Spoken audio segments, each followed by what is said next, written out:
السلام علیکم ورحمۃ اللہ وبرکاتہ۔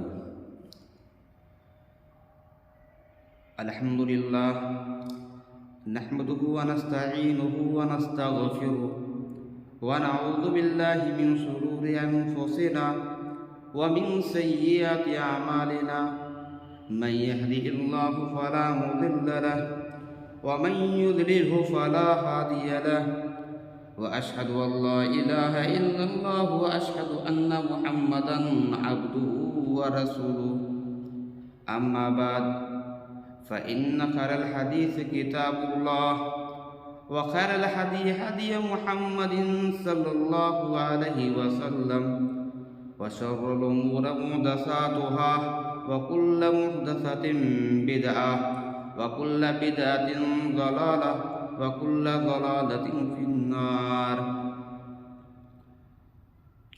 اعوذ باللہ من الشیطان الرجیم، بسم اللہ الرحمن الرحیم۔ یا بنی آدم خذوا زینتکم عند کل مسجد۔ معزز سامعین کرام، اللہ رب العالمین نے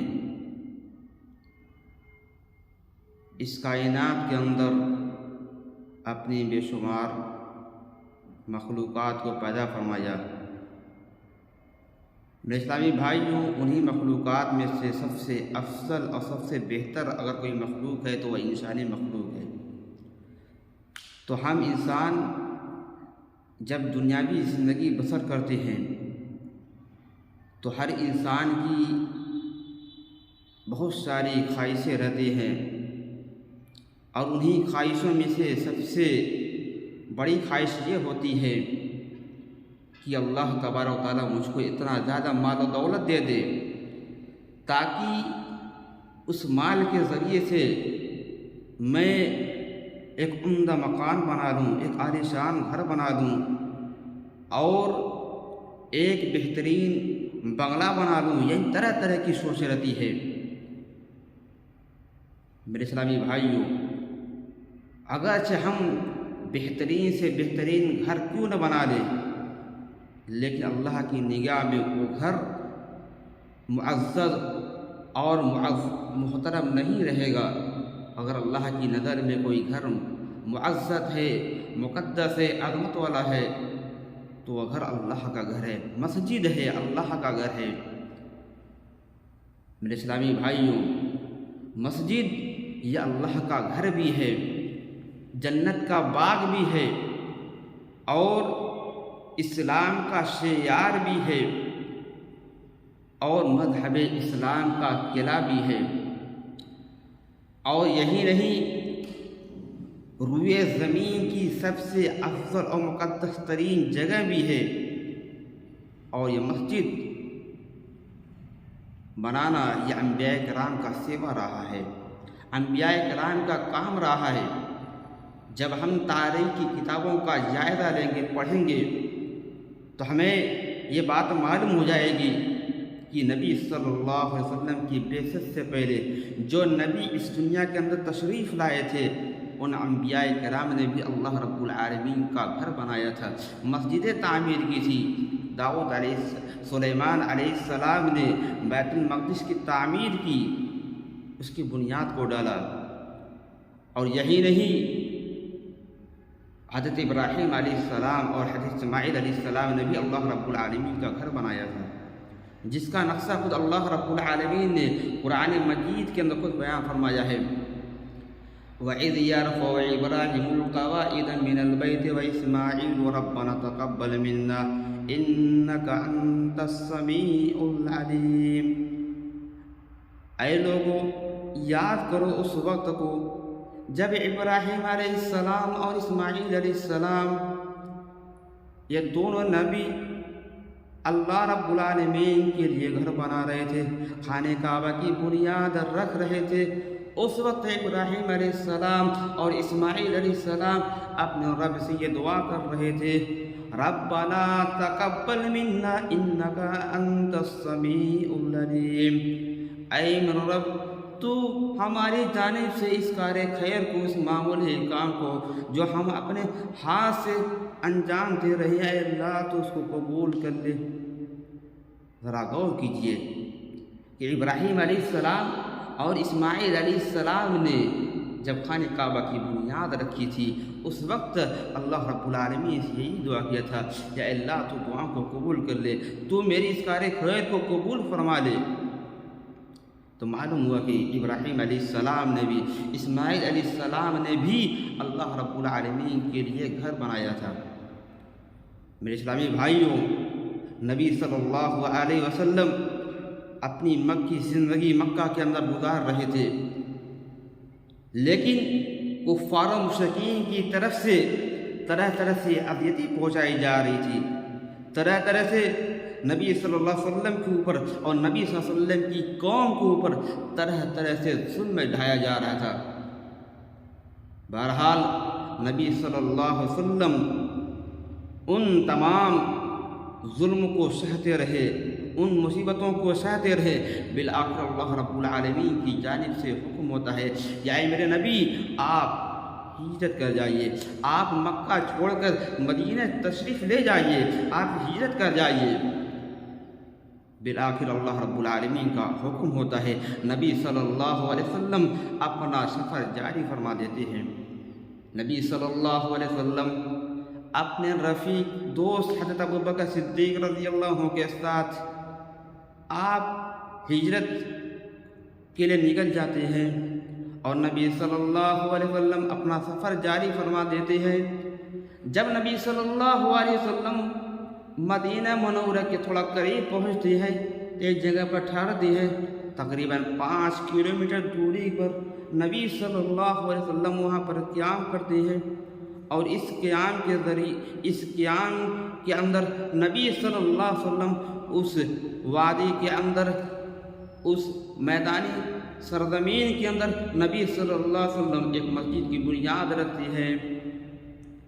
تقریباً 5 کلومیٹر دوری پر آپ ٹھہرتے ہیں، پڑاؤ ڈالتے ہیں، اور وہاں پر ایک مسجد کی بنیاد رکھتے ہیں۔ اس مسجد کا نام مسجد قباء ہے۔ میرے اسلامی بھائیوں، نبی صلی اللہ علیہ وسلم وہاں 14 دن قیام کرتی ہے۔ 14 دن کے اندر جب یہ مسجد تکمیل پر پہنچتی ہے، جب مسجد اپنے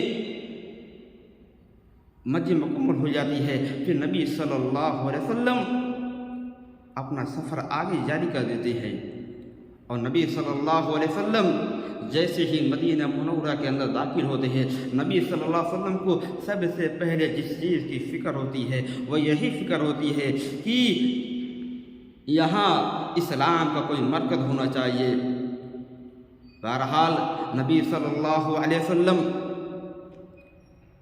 جیسے ہی مدینہ منورہ کے اندر داخل ہوتی ہیں، نبی صلی اللہ علیہ وسلم سب سے پہلے مسجد نبی کی بنیاد رکھتی ہیں، اسلام کا مرکز بناتی ہیں، اسلام کا قلعہ بناتی ہیں۔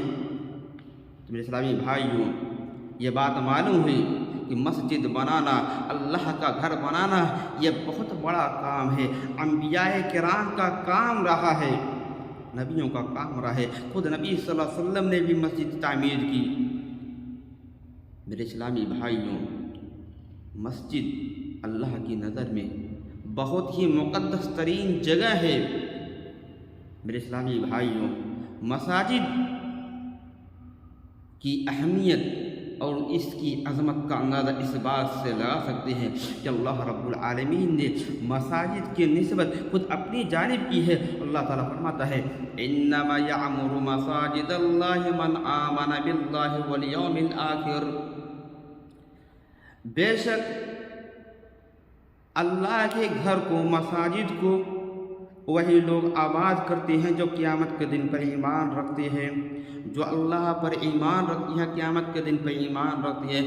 اللہ کے گھروں کو وہی لوگ آباد کرتے ہیں۔ میرے اسلامی بھائیوں، اس آیت کریمہ کے اندر ذرا غور کیجیے کہ اللہ رب العالمین نے ایک جملہ استعمال کیا ہے، انما یعمر مساجد اللہ، مساجد اللہ جو جملہ استعمال کیا ہے، اس کا مطلب یہی ہے کہ اللہ کی مسجدیں۔ تو معلوم ہوا اس آیت کریمہ کے اس ٹکڑے کے ذریعے سے کہ دنیا کے اندر جہاں جہاں بھی مسجدیں ہیں وہ اللہ کی مسجد ہے، اللہ کا گھر ہے۔ جس طریقے سے ہم اپنا نسبت جوڑتے ہیں کہ ہم فلاں خاندان سے تعلق رکھتے ہیں، فلاں قبیلے سے تعلق رکھتے ہیں، فلاں گھرانے سے تعلق رکھتے ہیں، ہمارا یہ نسبت ہوتا ہے، تو اللہ رب العالمین نے بھی اپنے نسبت مساجد کی طرف کی ہے کہ مساجد اللہ کی مسجد ہے۔ تو معلوم ہوا کہ اللہ کی نظر میں مسجد بہت ہی مقدس ترین جگہ ہے۔ میرے اسلامی بھائیوں، مسجد تو بنانا بہت بڑا کام ہے، لیکن جو مساجد تعمیر کرتے ہیں ان کے لیے جنت کے اندر بہت بڑی فضیلت ہے۔ پیارے نبی صلی اللہ علیہ وسلم بیان فرماتے ہیں، من بنا للہ مسجدا بنا اللہ لہ بیتا فی الجنہ، کہ جو شخص اللہ کے لیے دنیا کے اندر ایک گھر بناتا ہے، مسجد تعمیر کرتا ہے، تو اللہ تبارک و تعالی اس کے لیے بھی جنت کے اندر ایک گھر بنائے گا۔ لیکن مسجد تعمیر کرنا ایک لمبے اخراجات کا مالک ہوتا ہے، اس میں کافی خرچ ہوتے ہیں، مال و دولت، لہذا ہر شخص کی یہ بس کی بات نہیں ہے کہ وہ مسجد تعمیر کر سکے۔ لیکن جو مسجد میں ہم تھوڑا بہت تعاون کر کے مسجد میں ہم یہ مدد کر ڈالتے ہیں، تعاون کرتے ہیں تاکہ اللہ کا گھر بن جائے، تو یہ بھی انہی لوگوں کے اندر شریک ہوگا جو مساجد تعمیر کرتے ہیں۔ ہاں، اگر اللہ نے دیا ہے تو آپ پوری مسجد تعمیر کیجیے، اگر اللہ نے آپ کو بہت زیادہ مال و دولت سے نہیں نوازا ہے تو آپ اپنی مال و دولت میں سے حسب استطاعت اللہ کے گھر کے اندر شریک ہو، تعاون کریں۔ اگر ہم معمولی تعاون بھی کریں گے، اللہ رب العالمین ہماری نیتوں کو جانتا ہے، ہمارے دل کو جانتا ہے کہ بندے نے کس نیت سے اپنے ماں کو اللہ کی راہ میں، اللہ کے گھر میں دیا۔ پیارے نبی صلی اللہ علیہ وسلم کی ایک حدیث میں آپ لوگوں کے درمیان سنانا چاہتا ہوں، اس سے یہ بات بالکل واضح طور پر معلوم ہو جائے کہ مسجد میں اگر ہم معمولی تعاون کرتے ہیں تو ہمیں کیا اجر ملے گا۔ نبی صلی اللہ علیہ وسلم بیان فرماتے ہیں، من بنا مسجدا کمفحص حدات او اصغر بنا اللہ لہ بیتا فی الجنہ، کہ جس شخص نے بھی اللہ کے لیے دنیا کے اندر ایک گھر بنایا اور وہ گھر پرندے کے گھونسلے کے برابر ہو یا اس سے چھوٹا گھر ہو، بنا اللہ لہ بیتا فی الجنہ، تو اللہ تبارک و تعالی اس کے لیے بھی جنت کے اندر ایک گھر بنائے گا۔ میرے اسلامی بھائیوں، اس حدیث کے اندر غور کیجئے، یہ حدیث کس طرح اشارہ کرتی ہے، کس بات کی طرف اشارہ کرتی ہے۔ اللہ کا گھر گھونسلے کے برابر نہیں ہوتا، مساجد گھونسلے کے برابر نہیں ہوتا، یا اس سے چھوٹا نہیں ہوتا اللہ کا گھر۔ یہ اس بات کی طرف اشارہ ہے کہ اگر ہم مسجد کی تعمیر کے اندر اگر ہم معمولی سا تعاون کر دیں تو ہمیں بھی وہی اجر ملے گا جو پوری مسجد تعمیر کرنے کا ہے۔ تو مساجد بنانے کا جو اجر ہے وہ یہ ہے کہ اگر ہم تعاون کریں گے تو اللہ رب العالمین بھی ہمارے لیے جنت کے اندر بھی گھر بنائے گا۔ تو ضرورت اس بات کی ہے کہ اللہ کے گھر کے اندر ہم شریک ہو، تعاون کریں۔ میرے اسلامی بھائیوں، مساجد تو ہم بنا ڈالتے ہیں، اللہ کا گھر ہم بنا ڈالتے ہیں، لیکن مساجد میں کس طریقے سے آیا جائے، کس طریقے سے جایا جائے، ان کے آداب سے ہم ناواقف رہتے ہیں۔ ضرورت اس بات کی ہے کہ ہم ان آداب کو یاد رکھیں، ان آداب کو پڑھیں اور جانیں۔ مساجد کے اندر کس طریقے سے آیا جائے، دایاں پاؤں کو مسجد میں داخل کیا جائے، دعا پڑھ کے آیا جائے، مسجد سے جب باہر نکلے تو دعا پڑھ کر آئے، دعا پڑھ کر واپس جائے، اور بایاں پاؤں باہر نکالے، اور مسجد میں جب آئے تو سکون سے بیٹھے، شور و گل نہ کرے۔ جس طریقے سے ہم شور و گل اپنے گھروں میں پسند نہیں کرتے ہیں، اسی طریقے سے اللہ کے گھر کے اندر بھی شور و گل نہیں ہونا چاہیے۔ اطمینان سے بیٹھے، اللہ کا ذکر کرے، قرآن کی تلاوت کرے اور دعا مانگے، نفل نماز ادا کرے، اللہ رب العالمین سے مناجات کرے۔ جو بھی کار خیر کے کام ہو، مسجد میں بیٹھ کر ہم سکون اور اطمینان کے ساتھ ہم انجام دیں۔ یہ مسجد کے آداب، اور اس کے علاوہ بھی اور آداب ہے۔ ہم کتابوں کو پڑھیں اور جانیں کہ مسجد میں ہمیں کس طریقے سے آنا چاہیے، کس طریقے سے رہنا چاہیے، ہم ان کتابوں کو پڑھیں، ان آداب کو جانیں اور اس پر عمل کریں۔ میرے اسلامی بھائیوں، مساجد اللہ رب العالمین کی نظر میں بہت بڑی اہمیت کا حامل ہے۔ میرے اسلامی بھائیوں، مسجد ہم بنا ڈالتے ہیں لیکن مسجد میں صفائی ستھرائی کا خیال نہیں رکھتے۔ مساجد کی صفائی ستھرائی کا کام کرنا یہ بہت بڑا اجر و ثواب کا کام ہے۔ ہم اپنے گھروں کو گندا رکھنا پسند نہیں کرتے ہیں اور اپنے کپڑوں کو بھی گندا رکھنا پسند نہیں کرتے ہیں۔ ہاں، اگر ہمارے پاس چاہے 2 پہیے گاڑی ہو، 4 پہیے گاڑی ہو، ہم انہیں دن کے اندر 1 بار 2 بار صاف کرتے ہیں تاکہ اچھا لگے۔ افسوس کی بات ہے کہ ہم اللہ کے جس گھر میں 5 بار آتے، دن بھر میں 5 بار آتے ہیں، نماز ادا کرتے ہیں، ہم انہیں صفائی ستھرائی کا خیال نہیں رکھتے۔ ضرورت اس بات کی ہے کہ ہم اللہ کے گھر کو پاک و صاف رکھیں، گندگیوں سے دور رکھیں۔ جب ابراہیم علیہ السلام نے، اسماعیل علیہ السلام نے اللہ رب العالمین کے لیے جب خانہ کعبہ کی بنیاد رکھ رہے تھے تو اس وقت ابراہیم علیہ السلام کو اور اسماعیل علیہ السلام کو اللہ رب العالمین نے یہ حکم دیا، کیا حکم دیا؟ وَأَعِدْنَا إِلَىٰ إِبْرَاهِيمَ وَإِسْمَاعِيلَ أَن طَهِّرَ بَيْتِيَ لِلطَّائِفِينَ وَالْعَاكِفِينَ وَالرُّكَّعِ السُّجُودِ، کہ ہم نے، اللہ رب العالمین فرماتا ہے کہ ہم نے ابراہیم علیہ السلام کو یہ حکم دیا، ہم نے ابراہیم علیہ السلام کو یہ حکم دیا کہ وہ اللہ کے گھر کو پاک و صاف رکھے، طواف کرنے والوں کے لیے، رکوع کرنے والوں کے لیے، سجدہ کرنے والوں کے لیے، اعتکاف کرنے والوں کے لیے اللہ کے گھر کو پاک و صاف رکھے، گندگیوں سے دور رکھے۔ تو معلوم ہوا کہ ابراہیم علیہ السلام کو، اسماعیل علیہ السلام کو اللہ رب العالمین نے یہ حکم دیا کہ وہ اللہ کے گھر کو پاک و صاف رکھے۔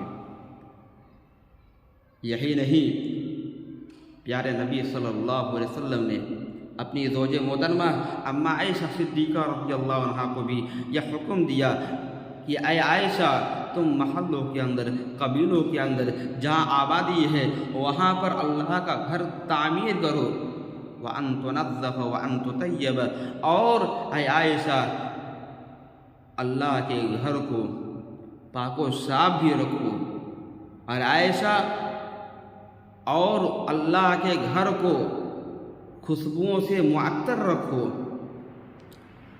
تو پیارے نبی صلی اللہ علیہ وسلم نے اپنی زوج محترمہ کو حکم دیا کہ اے عائشہ، اللہ کے گھر کو محلوں کے اندر، اللہ کے گھر کو محلوں کے اندر تعمیر کرو، جہاں آبادی ہے وہاں تعمیر کرو تاکہ لوگ نماز پڑھنے آ سکیں۔ اور اے عائشہ، تم اللہ کے گھر کو پاک و صاف رکھو، خوشبوؤں سے معطر رکھو، جس طریقے سے ہم اپنے گھروں کو، اپنے کپڑوں کو، اپنی دیگر چیزوں کو خوشبوؤں سے معطر رکھتی ہے تاکہ اچھا محسوس ہو، اللہ کے گھر کو بھی خوشبوؤں سے معطر رکھے تاکہ جب بھی کوئی آدمی مسجد کے اندر آئے تو اس کو ایک اچھا ماحول، ایک اچھا خوش مزاج، خوب اس کا ذہن مسجد میں لگے۔ میرے اسلامی بھائیوں،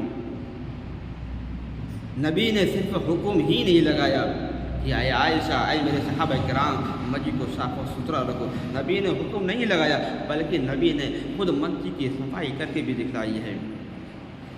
ایک مرتبہ نبی صلی اللہ علیہ وسلم مسجد کے اندر تشریف لائے، آپ جیسے ہی قبلے کی طرف آگے بڑھتے ہیں، قبلے کی دیوار کی طرف آگے بڑھتے ہیں، نبی صلی اللہ علیہ وسلم کیا دیکھتے ہیں کہ مسجد کے قبلے کی دیوار پر نخامہ ہے، بلغم ہے، تھوک ہے۔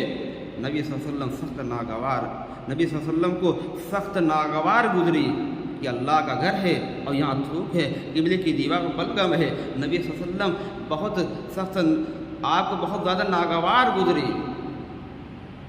فقام، حدیث کے الفاظ فقام فحقہ بیدہ، نبی صلی اللہ علیہ وسلم کھڑے ہوتے ہیں اور اپنے دست مبارک سے، اپنے ہاتھ سے اس گندگی کو، اس بلغم کو، اس تھوک کو خشک صاف کر دیتی ہیں۔ ذرا غور کیجیے، نبی نے خود صفائی کر کے بھی دکھلایا ہے۔ اسلامی بھائی، صفائی کرنا، صفائی کا کام کرنا، یہ بہت بڑا اجر و ثواب کا کام ہے۔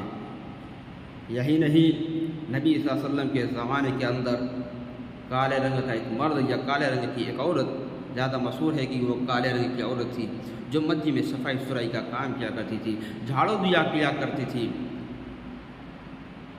اس حدیث سے یہ بات بھی معلوم ہوئی کہ اگر کوئی عورت مسجد کا صفائی ستھرائی کا کام، جھاڑو کا کام اگر کرنا چاہتی ہو تو کر سکتی ہے، کیونکہ نبی صلی اللہ علیہ وسلم کے زمانے کے اندر وہ خاتون جھاڑو دیا کرتی تھی، اور اس خاتون کا رات کے اندر انتقال ہوتا ہے، اور صحابہ کرام رات ہی کے اندر بغیر نبی صلی اللہ علیہ وسلم کو اطلاع دیے ہوئے رات ہی کے اندر دفن کر ڈالتے ہیں۔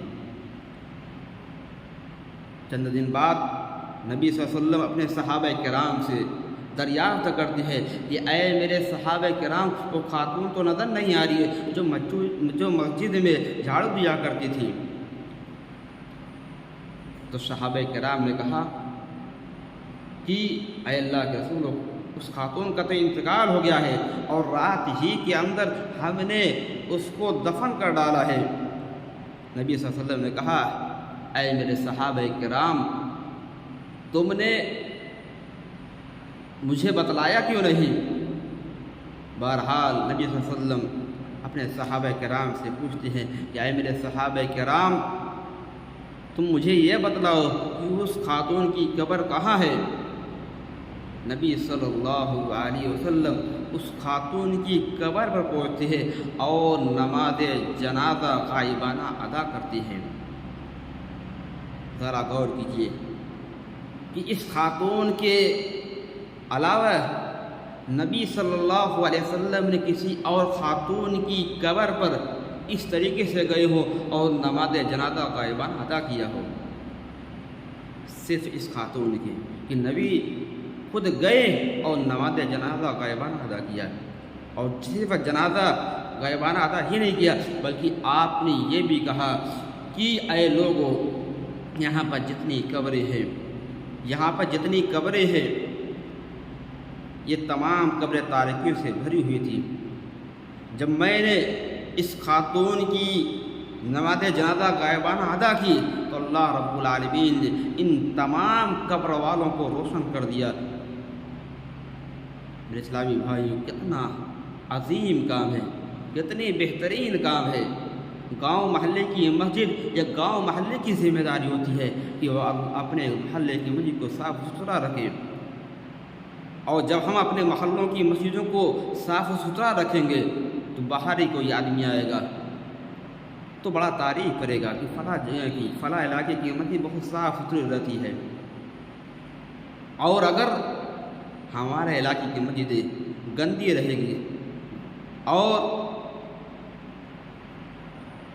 رہے گی تو لوگ کہیں گے کہ فلاں جگہ کی مسجد بڑی گندی رہتی ہے، ہماری بے عزتی خود ہم ہی سے ہوگی۔ ضرورت اس بات کی ہے کہ اگر ہم خود صفائی کر سکتے ہیں، ہفتے میں 1 دن 2 دن، جس طریقے سے جو موقع مل جائے، اللہ کے گھر میں ہم صفائی کا کام کریں، بہت بڑا اجر و ثواب کا کام ہے۔ میرے اسلامی بھائیوں، مسجد میں جب آئیں تو ہم مسجد کی صحب و زینت کو بھی اختیار کر لیں۔ اللہ رب العالمین بیان فرماتا ہے یا بنی آدم خذوا زینتکم عند کل مسجد، کہ اے ابن آدم، جب تم اللہ کے گھر میں آؤ تو مسجد کی صحب و زینت کو اختیار کر لو۔ جب ہم کسی پروگرام کے اندر کوئی پروگرام ہوتا ہے تو ہم جب جاتے ہیں تو اپنے آپ کو سج سنور کر جاتی ہیں، اپنے آپ کو اچھے لباس زیب تن کر کے جاتی ہیں تاکہ لوگوں کی نظروں میں اچھے لگے۔ تو بالکل اسی طریقے سے ہم اللہ کے جس گھر میں آ رہے ہیں وہ اللہ کی نظر میں نہایت ہی مقدس جگہ ہے، اور اس مقدس گھر کے اندر بھی ہم جب آئے تو اچھا کپڑا زیب تن کر کے آئے، تاکہ جب ہم اللہ کے بارگاہ میں نماز ادا کریں تو اللہ رب العالمین ہمیں دیکھے کہ بندہ کس طریقے سے نماز ادا کر رہا ہے۔ اللہ رب العالمین ہماری فریاد کو سنے گا۔ میرے اسلامی بھائیوں، مسجد کے بہت سارے آداب اور بہت ساری باتیں ہیں، انہی باتوں پر میں اکتفا کرتا ہوں۔ واقعی میں اللہ رب العالمین سے دعا کرتا ہوں کہ الہ العالمین ہم تمام لوگوں کو مسجد کے آداب کو سمجھنے اور مسجد کی صفائی ستھرائی کا خاص خیال رکھنے کی توفیق عطا فرمائے۔ آمین وآخر دعوانا الحمد للہ رب العالمین۔ السلام علیکم ورحمۃ اللہ وبرکاتہ۔